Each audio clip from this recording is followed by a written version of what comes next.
Financials. तो first of all पहले हम ये समझ लें कि accounts and not for profit organisation में फाइनेंशियल स्टेटमेंट बनाने के लिए हमें क्या क्या करना पड़ता है। ठीक है, जैसा कि क्लास 11 में पढ़ी हो कि फाइनेंशियल स्टेटमेंट हम लोग बनाते हैं जिसमें trading account, profit and loss account और बैलेंस शीट बनाते थे। तो तुम्हें याद होगा कि वहां से भी तो आपको सेग्रीगेट करना ही होता था। जो ट्रायल बैलेंस गिवन होता था उसमें से कुछ डायरेक्ट एक्सपेंसेज और परचेज, इन सारी चीज़ों को हम ले जाते थे ट्रेडिंग अकाउंट में, और सेल्स और क्लोजिंग स्टॉक को लिखते थे। फिर बाकी जो बचा एक्सपेंसेज वो हम लोग प्रॉफिट एंड लॉस अकाउंट में लिखते थे। तो सिर्फ एक्सपेंसेज लिखते थे और इनकम, बाकी के जो बचे हुए एसेट्स और लायबिलिटीज होते थे उसको बैलेंस शीट में रिकॉर्ड करते थे। तो उसका भी अपना कॉन्सेप्ट था। तुम्हें पता होना चाहिए जितने भी कैपिटल नेचर के रिसिप्ट होते हैं और कैपिटल नेचर के पेमेंट होते हैं, इसको कभी भी इनकम एक्सपेंडिचर में नहीं दिखाया जाएगा, इसको सीधे सीधे बैलेंस शीट में दिखाया जाएगा। सो कैपिटल एक्सपेंडिचर जो होता है वो तुम्हारा एसेट से बिलोंग करता है, क्योंकि capital expenditure refers to those expenditure which increase the capacity of production of the assets और which helps in smooth running of business. तो ये तुम्हारा जो कैपिटल एक्सपेंडिचर होता है उससे कोई ना कोई एसेट्स क्रिएट होता है। जैसे अगर आपने फर्नीचर खरीदा, मशीन खरीदा, बिल्डिंग परचेस किया, ठीक है, तो सब क्या है, capital expenditure. Capital expenditure refers to those expenditure from which benefit can be derived for more than 1 year. एक साल से ज्यादा टाइम के लिए हम लोग बेनिफिट डिराइव करते हैं, वो कैपिटल एक्सपेंडिचर होता है। And revenue expenditure refers to those expenditure from which benefit can be adjusted into in the same accounting period.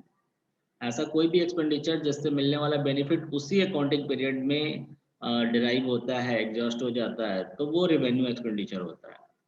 ठीक है, और रेवेन्यू रिसिप्ट क्या, सॉरी, कैपिटल रिसिप्ट क्या होता है? कैपिटल रिसिप्ट वो होता है जो परमानेंटली कुछ समय तक के लिए हमारे पास पड़ा हो, जैसे मोर देन 1 ईयर। लाइक जैसे कोई स्पेशल फंड मिला, कोई स्पेशल डोनेशन मिला, ठीक है, या तुमने किसी से लोन लिया, तो loan for more than 1 year, 2 year, जो भी लिया, तो ऐसा कोई भी लायबिलिटी जो मोर देन 1 ईयर होता है वो नॉन करेंट में आता है। ठीक है, तो ये सारी चीजें तो है। चलो फिर भी हम लोग एक बार देखते हैं यहाँ से क्या क्या अकाउंट बनाएंगे। So now look at your screen, I think this is visible to you. Yes sir. हाँ, सो देखो बेटा, इसमें क्या क्या बताया जा रहा है कि we prepare receipt and payment account, then we prepare income and expenditure account, and then we prepare balance sheet. तो जनरली आप देखो, रिसिप्ट पेमेंट बनाने के लिए भी क्वेश्चन पूछा जा सकता है 3 to 4 मार्क्स में। ठीक है, जिसमें करना क्या होता है, आपको एक रॉ डेटा दिया होगा एक्सपेंडिचर और इनकम, चाहे वो किसी भी प्रकार का हो। आपको उसमें से पिक करना है कि कौन सा उसमें रिसिप्ट है और कौन सा पेमेंट है, बस उसको उठाकर इस अकाउंट में पुट कर देना है, just like a cash book. तो जितना पैसा आया डेबिट और जितना पैसा गया क्रेडिट। बट अक्सर हम लोग देखते हैं कि you will find that in your book maximum question will be given receipt in payment account, and you are told to prepare income and expenditure account and balance sheet। आपको receipt payment दिया होगा, उससे आपको कहा जाएगा कि prepare income expenditure and balance sheet, या केवल इनकम एक्सपेंडिचर बोल देगा बनाने को, तो जो भी। तो रिसिप्ट एंड पेमेंट अकाउंट तुम्हें पता है कि जो फॉर द ईयर एंडेड हम बनाते हैं उसमें किसी भी प्रकार का रिसिप्ट इंक्लूड होता है, चाहे वो रेवेन्यू रिसिप्ट हो या कैपिटल रिसिप्ट हो। और ठीक इसी तरह पेमेंट साइड में भी, चाहे वो रेवेन्यू पेमेंट हो या capital payment, means revenue expenditure हो या कैपिटल एक्सपेंडिचर, सारा पेमेंट दिया रहता है पेमेंट में। यानी ये सिर्फ कैश बस देखता है कितना आया और कितना गया, इसको इससे मतलब नहीं है कौन सा रेवेन्यू है कौन सा कैपिटल है, रिसिप्ट पेमेंट से। बट जब हम इनकम एक्सपेंडिचर अकाउंट बनाने की बात करते हैं तो income means revenue income, expenditure means revenue expenditure. ठीक है, राइट? तो यस सर। हाँ, तो अब हम रिसिप्ट पेमेंट में से छांटते हैं, पिक आउट करते हैं, सॉर्ट आउट करते हैं कि रिसिप्ट में कौन सा रेवेन्यू इनकम है और पेमेंट में कौन सा रेवेन्यू एक्सपेंडिचर। तो जो उसमें रेवेन्यू नेचर का होता है उसको उठाकर इनकम एक्सपेंडिचर में लिख देते हैं। ठीक है, फिर balance sheet Yes. Receipt payment में अब कौन सा हो गया, जब रेवेन्यू नेचर का सॉर्ट आउट करके हमने इनकम एक्सपेंडिचर में लिख दिया, तो अब क्या बचा रिसिप्ट पेमेंट में, कैपिटल नेचर का सिर्फ बच गया। तो जो कैपिटल नेचर का Yes. रिसिप्ट और कैपिटल नेचर का पेमेंट होगा उसको हम बैलेंस शीट में लिखेंगे, ठीक है। तो बैलेंस शीट में क्या Yes, sir. होता है, it shows the assets sorry liabilities and capital fund. यहाँ कैपिटल वर्ड की जगह कैपिटल फंड वर्ड यूज करते हैं, ठीक है, at the end of the accounting year. So देखो ये तो रहा कि क्या क्या हमें बनाना है, ठीक है। अब रिसिप्ट पेमेंट का फॉर्मेट एक बार चेक कर लो कैसे बनता है। See, this is the format of receipt and payment account. Generally we write here for the year in date 31st 3, जो भी ईयर का नाम होगा, 2020, 21, 22 whatever, ठीक है। तो सबसे पहले रिसिप्ट में जैसे कैश बुक आपको याद होगा कि स्टार्ट होता था opening balance to balance BD से, ठीक इसी तरह रिसिप्ट पेमेंट में भी टू बैलेंस बीडी होता है, जिसमें अगर केवल कैश का बैलेंस दिया तो डायरेक्टली अमाउंट लिख देंगे यहाँ, लेकिन कैश और बैंक अलग अलग दिया है, cash in hand, cash at bank opening balance में, तो लिखेंगे टू बैलेंस बीडी और कैश का जितना वैल्यू दिया होगा बैंक का दोनों को ऐड करके यहाँ दिखा देंगे। बट समटाइम्स कभी कभी बैंक ओवरड्रॉप भी दे सकता है, तो कैश तो हमेशा डेबिट में ही दिखाएंगे, लेकिन बैंक का अगर ओपनिंग बैलेंस ओवरड्राफ्ट है तो लिखेंगे बाय बैलेंस बीडी और ब्रैकेट में बैंक ओवरड्राफ्ट, तो जैसा कि कैश बुक में लिखते थे एज इट इज। फिर इसके बाद रिसिप्ट साइड है, जैसा कि आपको दिख रहा है, तो इसमें दो प्रकार के रिसिप्ट है, revenue receipt and capital receipt, okay. तो जो ये रेवेन्यू रिसिप्ट है ये यहाँ दिखाएंगे और जो कैपिटल रिसिप्ट है वो दिखा देंगे, ठीक इसी तरह रेवेन्यू एक्सपेंडिचर यहाँ आ जाएगा और कैपिटल एक्सपेंडिचर यहाँ आ जाएगा। तो आपको समझ में आ गया कि कैसे दिखाते हैं रेवेन्यू और ये रिसिप्ट पेमेंट में। अगर मान लो Yes, sir. रिसिप्ट पेमेंट बनाने का, अब लास्ट में क्या करते हैं हम लोग, तो ध्यान से देखो, लास्ट में हम लोग जो फाइंड करते हैं बैलेंस, क्लोजिंग बैलेंस, जैसे यहाँ पर ये क्या है तुम्हारा ओपनिंग बैलेंस है, ठीक है, ये ओपनिंग बैलेंस है, तो ठीक इसी तरह क्लोजिंग बैलेंस भी होगा, तो ये क्लोजिंग बैलेंस आता है, तो बैलेंसिंग फिगर जो मिसिंग फिगर आएगा वो क्लोजिंग बैलेंस होगा।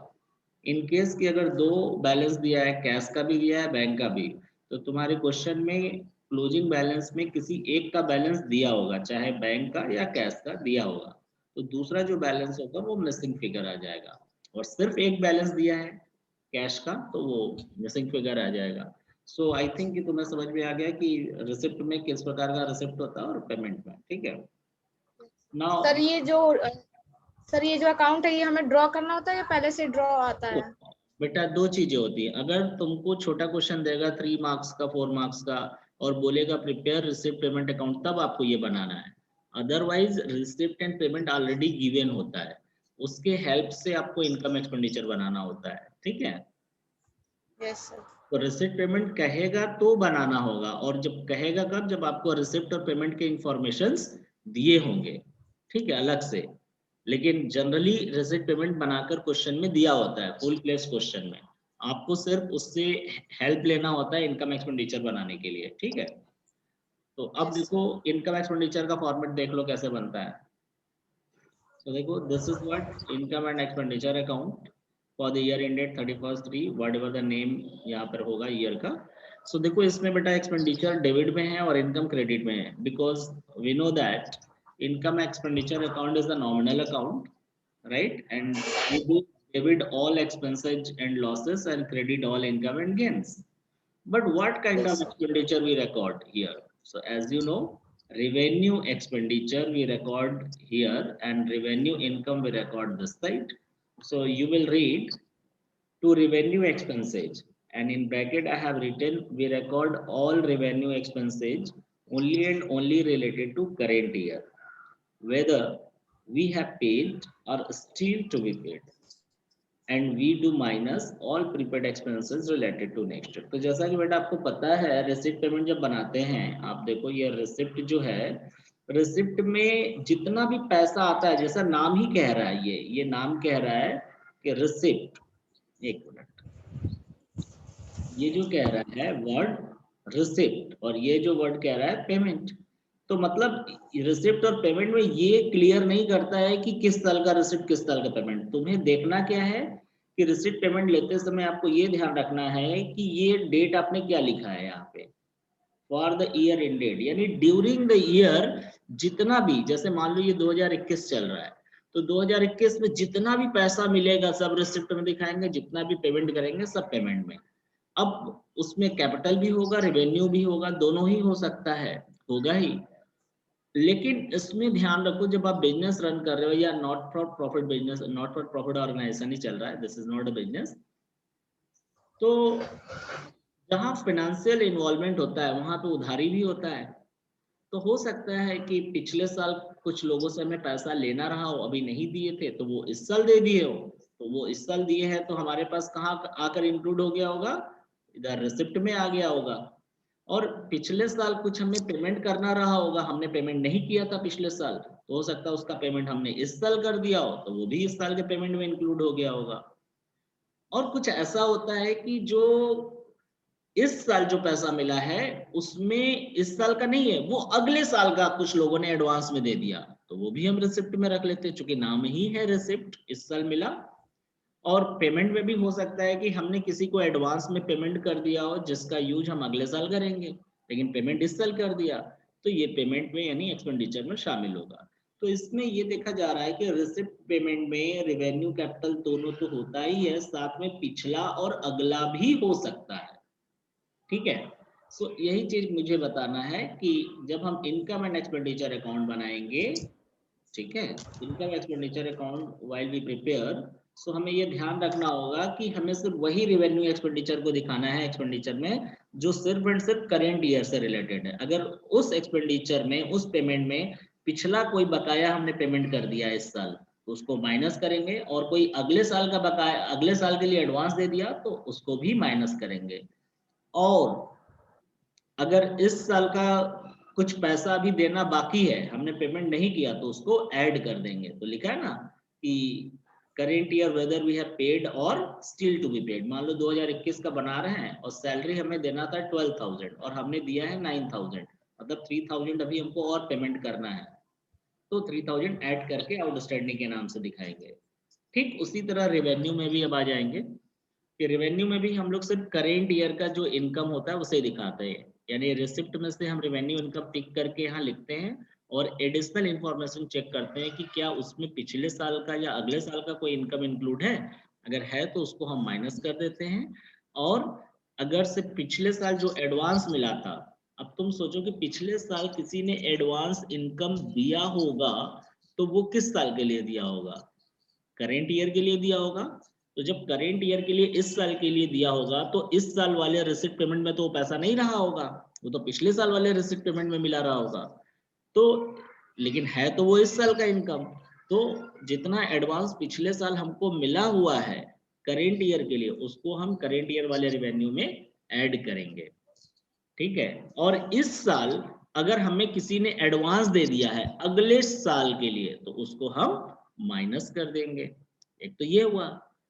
कुछ ऐसे लोग भी होते हैं जिससे हमें लेना है पैसा लेकिन अभी वो दिए नहीं हैं, तो वो क्या कहलाएगा, रिसीवेबल यानी अक्रूड इनकम, तो उसको ऐड कर देंगे। सो देखो, we record all revenue income and only related to current year whether we have received or still receivable and minus advance received related to next year। तो समझ में आ रहा है कैसे दिखाएंगे इनकम एक्सपेंडिचर में? खुशी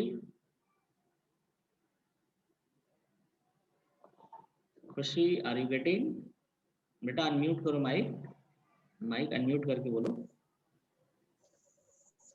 यस सर। समझ में आया जितना अभी बताया मैंने? सर ये जो माइनस और ऐड करने वाला है ये नहीं समझ में आ रहा है। माइनस ऐड करने वाला ना बेटा, देखो मैंने यहाँ लाइन क्या लिखा है ये याद रखो, ध्यान से समझो। ये लाइन क्या लिखा है, we record revenue and expenses only and only related to current year whether we have paid. जितना हम पेमेंट किए होंगे वो तो पेमेंट में दिया होगा, जितना हमें अभी यस पेमेंट नहीं किए हैं अभी करना है तो वो तो नहीं ना दिया होगा, तो उसको क्या करेंगे, स्टिल टू बी पेड को ऐड कर देंगे, इसको कहते हैं आउटस्टैंडिंग। ठीक है, करते हैं ना हम लोग। अब माइनस क्या करेंगे, माइनस वो आइटम करेंगे जो पेमेंट में ऐसा कोई आइटम है जो अगले साल से रिलेटेड हमने इस साल पेमेंट कर दिया, यानी एडवांस। प्रीपेड का नाम सुना है ना, प्रीपेड Yes, एक्सपेंसेस क्या करती हो, माइनस करती हो। करेंट ईयर अगर किसी ने पेमेंट कर दिया, मतलब आपने अगर करेंट ईयर में एक्सपेंसेज एडवांस में दे दिया जो कि अगले साल से रिलेटेड है, नेक्स्ट ईयर से, तो उस पैसे का यूज इस साल तो होना नहीं है क्योंकि तो Yes, अगले sir. साल होगा, तो इसलिए हम उसको माइनस कर देते हैं। ठीक है, Yes, sir. ठीक। तो यही चीज इनकम के साथ भी है बेटा। अब उसको हम समझाते हैं फिर से आगे। यहाँ अभी क्लियर हुआ कि नहीं जो ऐड लेस वाला? Yes. Yes, sir. सिंपल सा चीज। अच्छा चलो तुम्हें और क्लियर करते हैं। रिसिप्ट में हम आते हैं तुम्हें समझाने के लिए। देखो ये रिसिप्ट है, ठीक है। मान लो रिसिप्ट में हम, रेवेन्यू रिसिप्ट में हम बात कर रहे हैं और हम यहाँ पर ब्रैकेट में कुछ लिख रहे हैं, ठीक है, दिख रहा है? मान लो, Yes, sir. मान लो कि इस साल जो तुम्हें पैसा मिला, रिवेन्यू रिसिप्ट कोई भी था, हम नाम नहीं ले रहे हैं, जैसे सब्सक्रिप्शन हो सकता है, रेंट रिसिप्ट हो सकता है, कुछ भी हो सकता है, तो हम सिर्फ रेवेन्यू एक कॉमन वर्ड यूज कर रहे हैं, ठीक है, सभी के लिए। मान लो कि रिसिप्ट में अभी हम ये जो बना रहे हैं, मान लो ये बना रहे हैं हम 2021 का, ऊपर देखो हम 2000 या 20 लिख देते हैं, 2020 का बना रहे हैं, ठीक है। तो रिसिप्ट जो है इसमें पिछले साल हमको कुछ लोगों से 3000 रुपया लेना था जो नहीं मिला था, तो जिन लोगों से हमें 3000 2019 में लेना था वो नहीं दिए थे, तो वो इस साल तो देंगे ना 2020 में। Yes, sir. मान लो 3000 रुपया वो दे दिए, ठीक है। अब करेंट ईयर का हमको 50,000 लेना था। कितना लेना था? 50,000, ठीक। लेकिन मिला कितना? 40,000, यानी 10,000 अभी बाकी रह गया, हमको लेना है ना। Yes, sir. और अगले साल 2021 के लिए कुछ लोगों ने 5,000 रुपये एडवांस दे दिया, यानी कुल हमें कितना मिला? 40, 45 और 3 48,000 रुपए, ठीक। 48,000 रुपये मिल गया। टोटल रिसिप्ट 48,000 दिख रहा है ना। Yes, sir. अब तुम बताओ कि हमें अगर करेंट ईयर का बनाना है इनकम एक्सपेंडिचर, तो करेंट ईयर में क्या ये 48,000 दिखाना चाहिए हमको? No, sir. करेंट ईयर का कितना पैसा इसमें इंक्लूड है? Sir, 40,000. 40,000। लेकिन करेंट ईयर का 40,000 तो है, तो 40,000 लाने के लिए क्या करेंगे हम? पिछले साल का जो आउटस्टैंडिंग बाकी रहा वो मिला है वो माइनस कर देंगे, और अगले साल के लिए जो एडवांस मिला है उसको भी माइनस करेंगे, तब तो आएगा 40 ना। Yes, sir. ठीक। और करेंट ईयर में तुम्हें टोटल मिलना कितना चाहिए था? 50,000। Yes, sir. हमने बोला था ना कि करेंट ईयर में 50,000 लेना था, लेकिन मिला कितना है? Yes. 40,000, यानी 10,000 अभी रिसीवेबल है, तो 10,000 Yes, वो sir. करेंट ईयर का अक्रूड हो जाएगा या आउटस्टैंडिंग करेंट ईयर का हो जाएगा, ठीक है। तो करेंट ईयर का अक्रूड उसे हम ऐड करेंगे तब तो जाके पूरा दिखाएंगे। तो अब देखो अगर हमें यहाँ दिखाना है, ठीक है, यहाँ पर अगर हमें दिखाना है, हम वर्किंग करके दिखा दे रहे हैं यहीं पे कि कैसे दिखाएंगे, मतलब दिखाना होगा वर्किंग में अलग, यहाँ पर तो डायरेक्टली अमाउंट लिखना है। कैसे करेंगे? तो देखो 48,000 तुम्हें मिला है, जिसमें माइनस करेंगे 3,000 पिछले साल का, फिर माइनस करेंगे 5,000 अगले साल का, फिर प्लस करेंगे करेंट ईयर का जो 10,000 रुपये लेना है, तो टोटल अब लिखेंगे तो कितना आ जाएगा? 50,000। समझ में आ रहा है? Yes, sir. ठीक इसी तरह एक्सपेंसेस के साथ होता है। तो जब पेमेंट में जो पैसा पेमेंट करते हैं उसमें हो सकता है पिछले साल का कुछ बकाया रहा हो, हम नहीं दिए थे तो इस साल पेमेंट किए होंगे, और अगले साल के लिए अगर एडवांस दे दिया तो वो भी उसमें शामिल होगा, ठीक। हो सकता है इस साल का हमें देना हो ज्यादा और हमने दिया है कम, तो वो आउटस्टैंडिंग हो जाएगा। तो ठीक इसी तरह हम लोग इनकम में करते हैं या पेमेंट में भी दिखा देते हैं, क्योंकि यही कॉन्सेप्ट है। अब पेमेंट में रेवेन्यू एक्सपेंडिचर में समझ लो, मान लो कि पिछले साल हमने कुछ स्टेशनरी खरीदी, वो रेवेन्यू एक्सपेंडिचर में आता है। स्टेशनरी खरीदी और जिसमें हमें 2,000 रुपया बाकी रह गया था, हम नहीं पेमेंट कर पाए थे, तो 2,000 रुपया पिछले साल का इस साल हम पेमेंट किए होंगे। Yes, sir.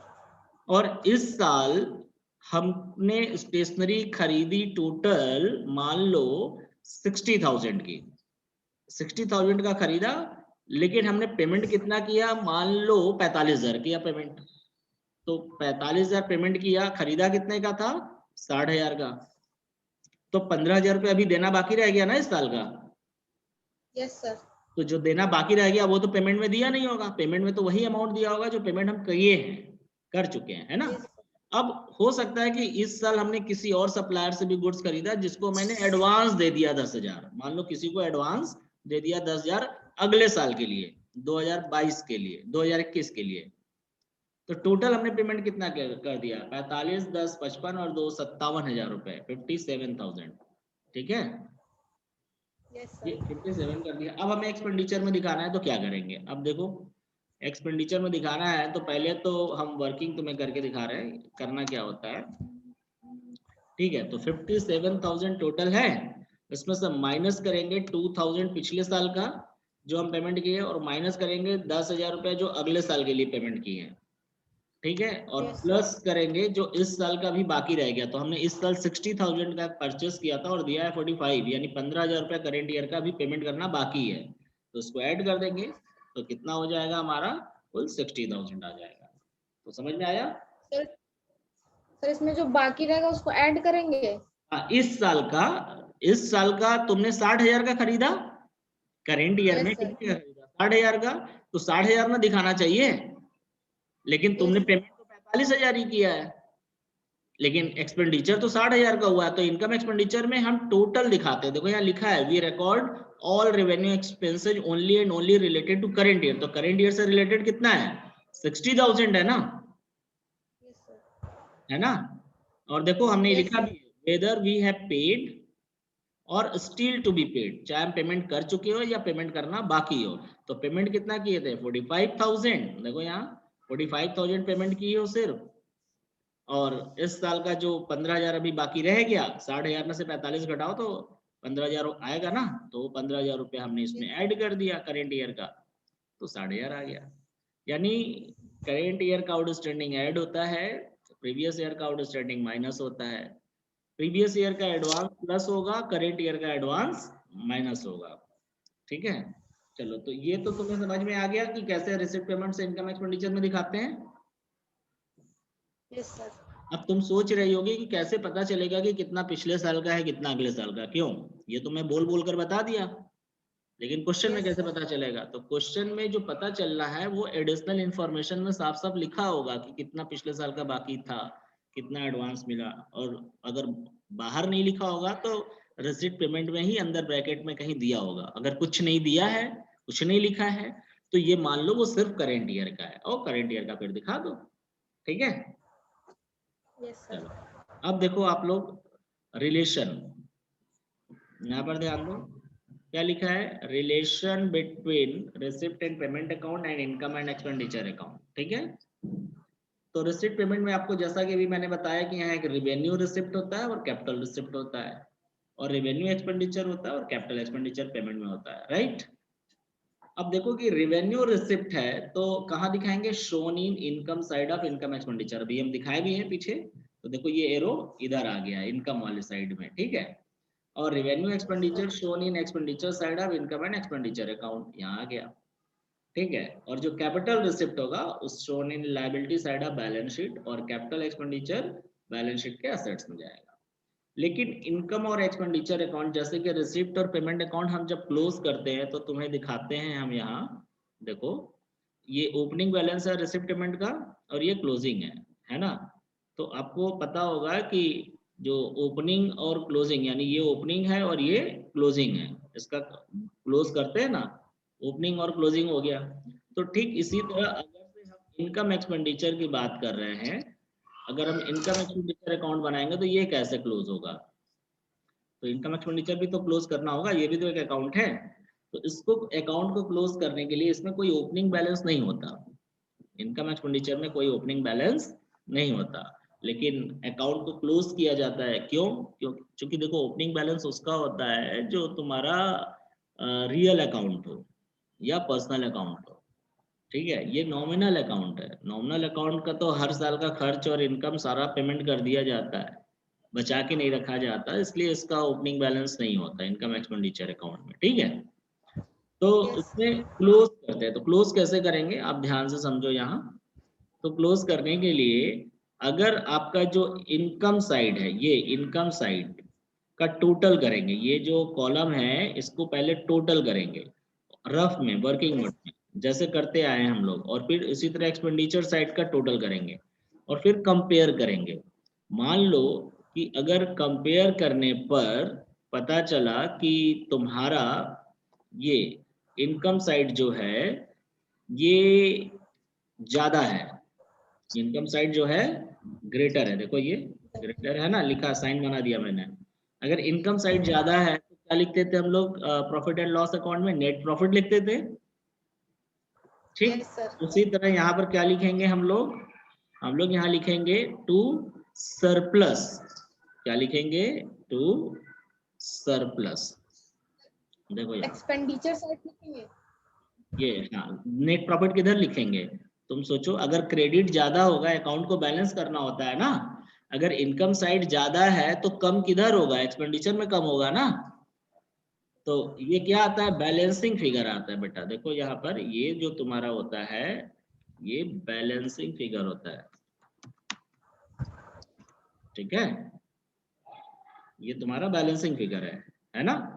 तो इसको किस नाम से लिखेंगे? टू सरप्लस, और या ब्रैकेट में हम लिख कर आगे ही बता दिए, मेन लिखा तो जाता है to excess of income over expenditure. क्या लिखा जाता है? एक्सेस ऑफ इनकम, यानी इनकम ज्यादा है तो लिखेंगे to excess of income over expenditure. और या अगर इतना लंबा नहीं लिख सकती तो टू सरप्लस लिख सकती हो, या दोनों लिख सकती हो। पहले लिखो to excess of income over expenditure और ब्रैकेट में बाद में लिख दो सरप्लस। समझ में आया? Yes, sir. ये तो जब इनकम साइड ज्यादा होगा, लेकिन अगर यही रिवर्स हो गया तो, अगर सर रिवर्स हो गया, मान लो एक्सपेंडिचर साइड ज्यादा है, मान लो ये साइड ज्यादा है, ठीक है, एक मिनट रुक जाओ।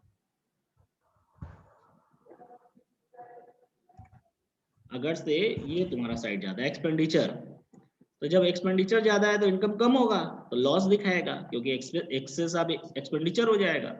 तो यहाँ लिखेंगे bye excess of expenditure over income, और ब्रैकेट में डेफिसिट लिख सकती हो, या डेफिसिट लिख दो केवल, इतना लंबा नहीं लिखना चाहती हो तो बाय डेफिसिट या bye excess of expenditure over income. और दोनों चाहो तो दोनों लिख सकती हो, लेकिन दोनों तब लिखोगी जब by excess of expenditure over income लिखोगी स्टेटमेंट में, और ब्रैकेट में डेफिसिट लिख दोगी। समझ में आ गया?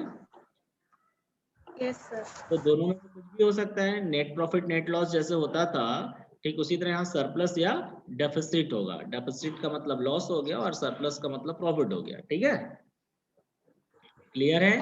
सर सर ये जो इनकम साइड जो अगर ज्यादा रहेगा तो उसको ऐड करके उसको लिखेंगे किस साइड, मतलब बेटा, उसका जो। बेटा लेजर जानती हो ना, लेजर कैसे बैलेंस करती हो? लेजर यानी अकाउंट कैसे बैलेंस करती थी? दोनों साइड में जो ज्यादा होता था वो दोनों साइड लिखती थी पहले, यस सर। जिधर कम होता था उसको घटाकर जो बैलेंसिंग फिगर आता था वो लिखती हो, है ना। Yes sir.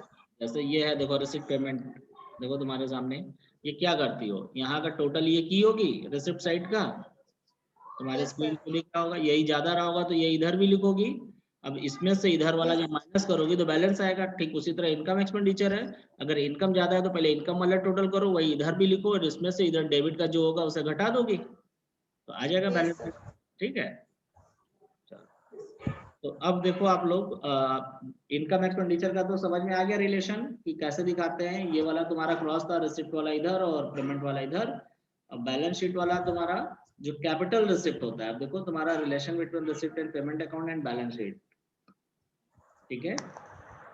सो यहाँ यस सर। कैपिटल रिसिप्ट है शोन इन लायबिलिटी साइड, यानी रिसिप्ट लायबिलिटी में जाएगा, और एक्सपेंडिचर यानी पेमेंट जो है कैपिटल वो एसेट्स में जाएगा, ठीक है, समझ में आ गया। चलो अब एक क्वेश्चन तुम्हें दिखाते हैं हम इस पे। तुम्हारे बुक का क्वेश्चन है क्वेश्चन नंबर 2, प्रैक्टिकल क्वेश्चन। यहाँ क्वेश्चन दिख रहा है तुम्हें सामने?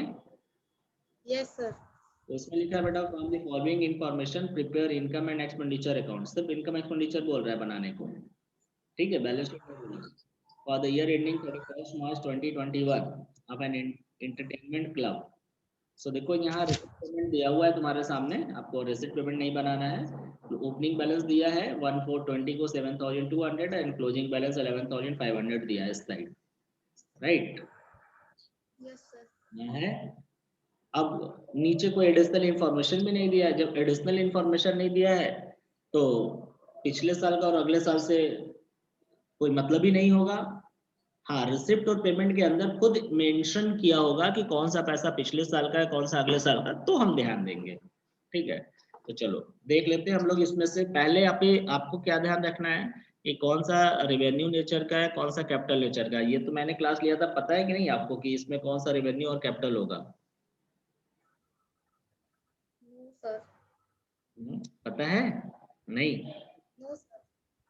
हाँ, say loudly. No sir. No? No sir. अच्छा चलो, फिर कोई बात नहीं, हम उसको अलग से बता देंगे। अभी आप देखो, इसमें देखो जो रेकरिंग नेचर का होता है, कैपिटल का मतलब क्लास 11 का ही कॉन्सेप्ट है। कैपिटल नेचर के आइटम वो होते हैं जो ह्यूज अमाउंट होते हैं, नॉन रेकरिंग नेचर का होता है, जिसका बेनिफिट एक साल से ज्यादा समय के लिए हम डिराइव करते हैं या यूज करते हैं, और जो स्पेशल पर्पस के लिए होता है, ये सारा कैपिटल हो गया। Capital yes. हो गया। रेवेन्यू नेचर का जो होता है, जो फ्रिक्वेंटली यानी रेकरिंग नेचर का हो, अक्सर होता रहे कोर्स ऑफ बिजनेस लाइफ में, ठीक है, जिसका अमाउंट छोटा होता है, जनरल पर्पस के लिए होता है, benefit in the same year we derive, है ना। तो अब देखो यहाँ पर जैसे कैश बैलेंस तो तुम्हारा एसेट्स में जाता है, उसको कुछ लिखना नहीं है। लाइफ मेंबरशिप फी, तो लाइफ मेंबरशिप फी जो है वो एक स्पेशल इनकम है, क्योंकि मेंबरशिप फी एक जनरल होता है और एक लाइफ मेंबरशिप फी होता है। लाइफ का मतलब लाइफ टाइम तक मेंबरशिप ज्वाइन करने के लिए एक यूनिक फीचर है इसका, लाइफ लगा हुआ है वर्ड। तो ये स्पेशल इनकम हो गया, ये सभी लोग नहीं देता है। जो बंदा, जो पर्सन किसी संस्था में, ट्रस्ट में, एनजीओ में लाइफ मेंबरशिप ज्वाइन करने के लिए फी पेमेंट करता है, ये उसी को देना पड़ता है, सभी लोग नहीं देता। तो ये स्पेशल इनकम है, यानी सर, कैपिटल रिसिप्ट है। ये सर कैश बैलेंस जो है वो किस में जाएगा? कैश बेटा कहाँ दिखाते हैं? कैश तो एसेट्स में जाता है ना, कैश कोई एक्सपेंसेस तो है नहीं। कैश तो तुम्हारी प्रॉपर्टी, कैश तो सोर्स है जिसके बेसिस पे हम बिजनेस रन करते हैं, है ना। Cash in yes sir. Hand, cash at bank, याद होगा 11 में बैलेंस शीट में कहाँ दिखाते थे? एसेट्स में ना। Yes sir. So life membership ही तुम्हारा कैपिटल रिसिप्ट है, तो लायबिलिटी में जाएगा, और चूंकि यहाँ बैलेंस शीट बनाना नहीं है तो इसको स्किप कर देंगे।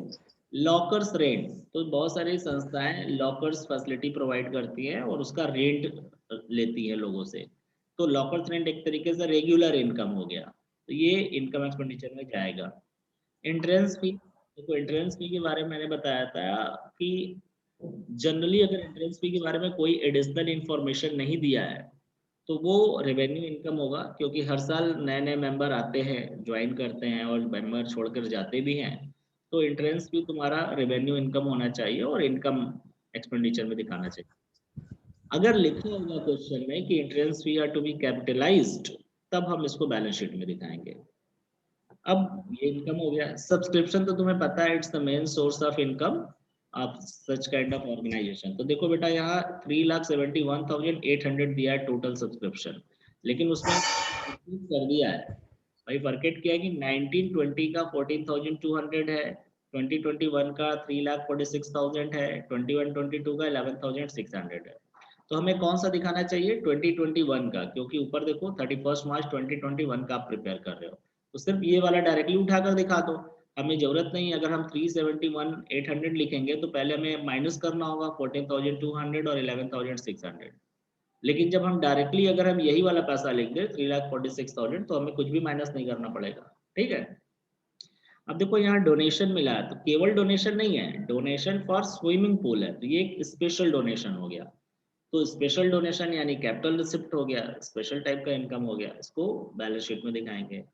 इंटरेस्ट, तो इंटरेस्ट हमें अक्सर मिलता रहता है तो इनकम में जाएगा। मिसलेनियस इनकम, और भी छोटे मोटे बहुत सारे इनकम है, तो इनकम में जाएगा। इनकम फ्रॉम एडवर्टाइजमेंट, तो बहुत सारी संस्थाएं एडवर्टाइजमेंट के लिए एक जैसे अपनी संस्था से रिलेटेड कुछ बुक्स वगैरह, डायरेक्टरी, ये सारी चीजें पब्लिश करती है, जिसमें बहुत सारे बिजनेस हाउसेस होते हैं वो अपना एडवर्टाइजमेंट देते हैं पब्लिश होने के लिए। तो वो संस्था उनसे एक अमाउंट रिसीव करती है उनके एडवर्टाइजमेंट को उसमें पब्लिश करने के लिए, ठीक है। जैसे न्यूज़पेपर आप देख लो, न्यूज़पेपर कैसे चलता है, इतना सस्ता क्यों मिलता है, क्योंकि उनको पैसा मिलता है एडवर्टाइजमेंट से, और वो बाकी जनरल पब्लिक को वैसे ही इशू कराती है। तो इस इनकम जो है संस्था के लिए रेगुलर इनकम है, और इनकम में दिखाएंगे हम, ठीक है। पेमेंट में देख लो, रेंट रेगुलर एक्सपेंडिचर है, हर महीने पेमेंट करना होता है, हर साल करना होता है, तो एक्सपेंडिचर में जाएगा। फर्नीचर परचेज, तो फर्नीचर तो एक एसेट्स है जिसको हम काफी साल तक यूज करेंगे, कैपिटल एक्सपेंडिचर है तो इसको बैलेंस शीट में दिखाना होता है। सैलरी अक्सर पेमेंट करना होता है तो इनकम एक्सपेंडिचर में जाएगा। इंश्योरेंस प्रीमियम इनकम एक्सपेंडिचर में जाएगा, 11 क्लास का ही सब है। टेलीफोन चार्जेस इनकम एक्सपेंडिचर में जाएगा क्योंकि रेवेन्यू है। प्रिंटिंग भी तुम्हारे इनकम एक्सपेंडिचर में जाएगा।